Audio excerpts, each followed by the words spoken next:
Welcome to Devlog number 5 for 8BitBot, my cozy programming puzzle game. If you're interested, you can wishlist it on Steam. The link is in the description. In this update, I want to focus on the major UI change I did, which is how instructions are selected and placed into the program here. In the previous devlog, I already showed the old instruction pop-up, and I can still open it via hotkey for comparison. And the problem is quite visible immediately. This is quite large, it blocks a large portion.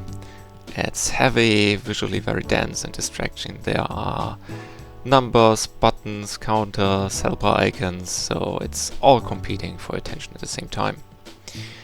The new design is this one on the side, the sidebar, and this organizes it in a much more lightweight way.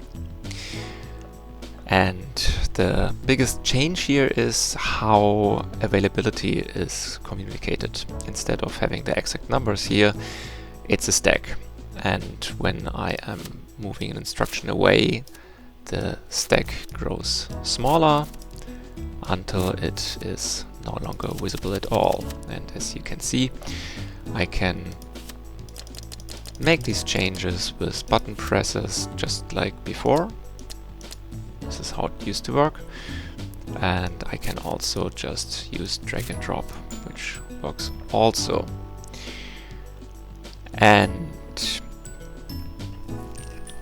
while working on that, I also made a small change here.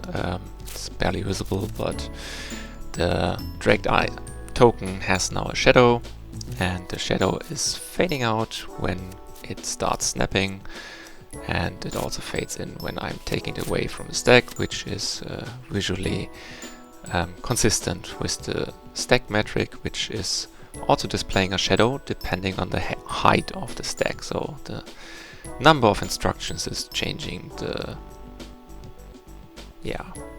shadow factor that is displayed here. The organization of the instruction is also different. Like previously it was just an unorganized list, and now it's grouped by function. Topmost it's the control, the movement controls, then comes the loading controls, loading and unloading boxes. Then there's the control flow, which is making function calls, and the go-to instruction. And then there are register operations, which come last.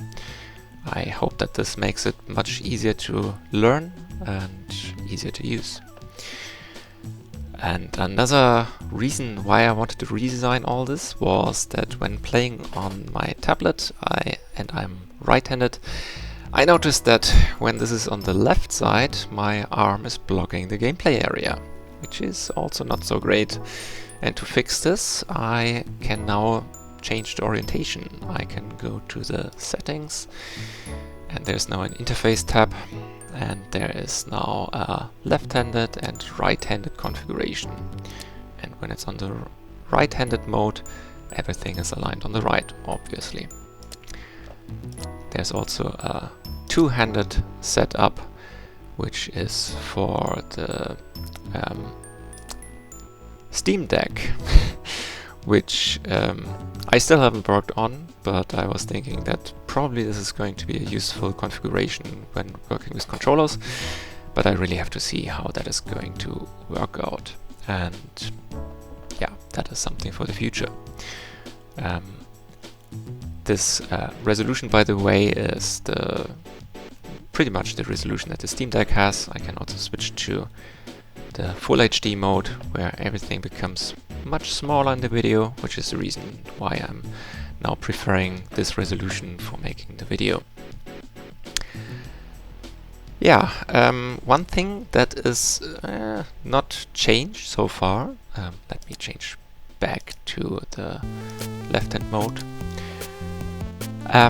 The thing I haven't changed yet is the way how special instructions are working. Like when I make a function call here, I have to specify which program is to be called. And this is the very same as here. When I place it, this dialog pops up and I have to make the selection, what I want to call. I think this could be improved, but that is something for the future, I think. This is already quite a big improvement here, I think. So, another thing that I looked into when working on this is an improvement to the playback controls.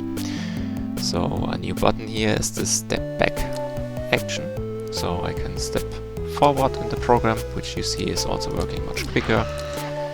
And I can also step back, which I think is quite convenient when doing some debugging. So that's it for this update. And if you enjoyed it, consider giving the video a thumbs up and subscribe.